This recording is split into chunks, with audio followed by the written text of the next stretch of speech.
You alright guys, how are we doing? Clinicality here, bringing you another player review. Today we're reviewing the second inform Viktor Fischer from Ajax. Now he picked himself up another inform after scoring 2 goals and getting an assist in Ajax's 5-2 win last weekend. So he seems to be playing really well in real life at the moment. It's nice to see. Now those of you who have been around on my channel for a little while now may know that I reviewed his first inform and that it was one of my favourite cards on this game so far. It was so good, and for that reason I was so excited to use his second inform and see if it could live up to the expectations of his first one. For those of you who haven't seen my review of his first inform, I'll leave a link in the description, so go and check that out. He really was amazing. Anyway, on to his second inform now. I used an identical team to his first inform review. The reason being I wanted a direct comparison between the two, and I thought the best way to do that is to use the exact same team. In terms of player instructions, I told him to cut passing lanes. The reason so, I want him to push high up the pitch and win the ball back early and get us back on the attack. And the other thing I changed is I told him to stay central. And the reason I did this is I think he is the perfect player for a cam role. Obviously he's a left wing, so the closest I could get to him being in the centre of the pitch is to put him at left forward and tell him to stay central, and I think it worked pretty well. Now we played 6 games with him, we managed to score 9 goals and get 3 assists, which is really nice. Now he's only going for around 15k on each console, which is insane because he is so good. I would imagine the reason for that is that he is fairly common in packs, and obviously he plays in a pretty difficult league with a difficult nationality to fit into most teams. However, if you can fit him into a team, he is definitely worth picking up and trying out for yourselves. Now his base stats, he has 81 pace, 85 dribbling, 83 shooting, 37 defending, 80 passing, and 70 physical. Onto the in-game stats now, and the ones that stand out for me have to be his attacking positioning at 84 and his 85 vision.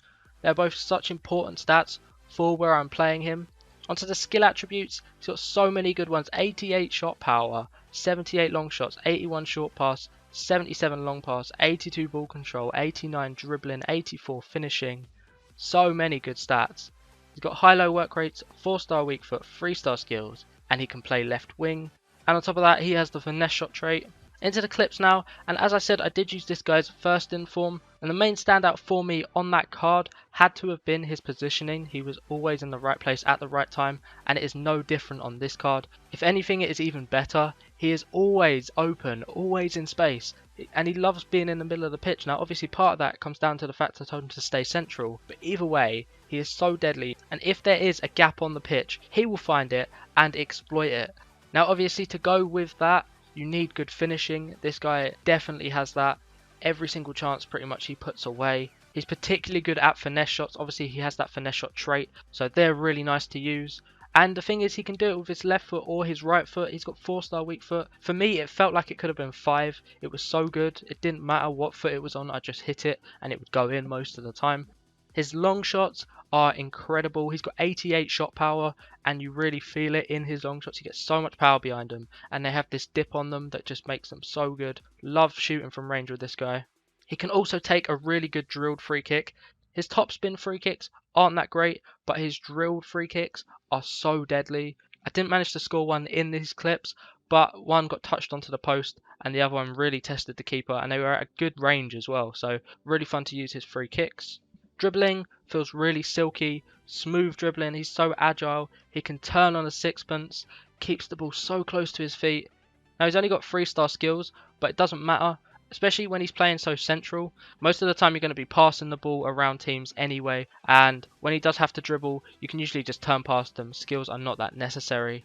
To help out with his dribbling, he has some decent acceleration, which helps him to find that little bit extra space to get a pass or a shot away.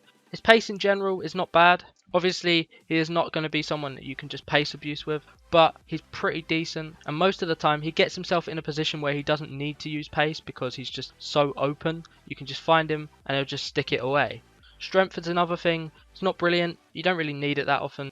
If anyone were to get close to him, I'd say they'd get the ball off him most of the time, but no one really gets close to him, so it doesn't really matter all that much.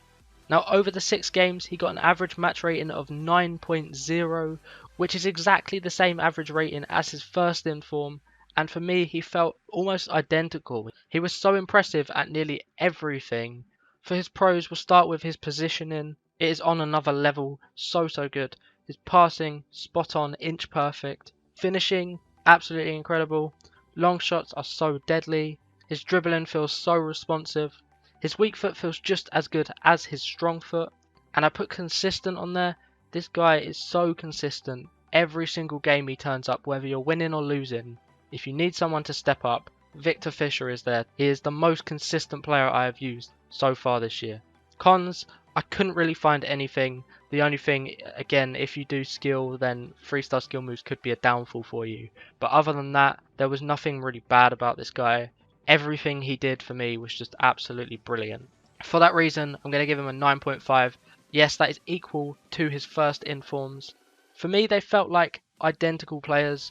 Now, obviously, you would expect a second inform to be better than the first inform. But to be fair, there wasn't really a lot of room for improvement. He was so good. And for what, like the additional 3,000 coins onto his price tag, you may as well just pick this one up because he does have slightly better stats.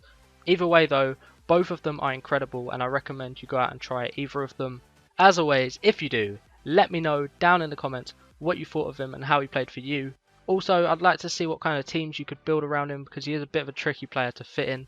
If you enjoyed, please drop a like on the video, click that subscribe button for more player reviews and FIFA content. I'll see you in the next one. Take it easy.